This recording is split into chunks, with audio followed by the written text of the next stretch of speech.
too. The genie opened the second sack and pulled out a beach umbrella. The genie said the umbrella would provide lots of cool shade. Jesse would just need to stay under the umbrella all day so that he didn't get sunburned.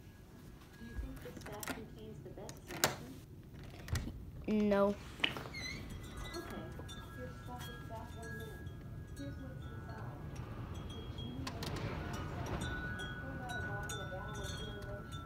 The genie said that aloe vera was the best thing to soothe sunburn. The genie said the lotion would come in very handy later when they got home. Now let's see if we beat the tricky genie. We've been outsmarted by the tricky genie.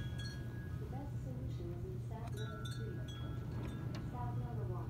The sweet cozy with built-in sun protection was the best solution. With the protective fur, Jesse and his parents could play on the beach, even go for a swim, and not have to worry about sunburn. Would you like to answer a couple of questions about the story you just heard? No.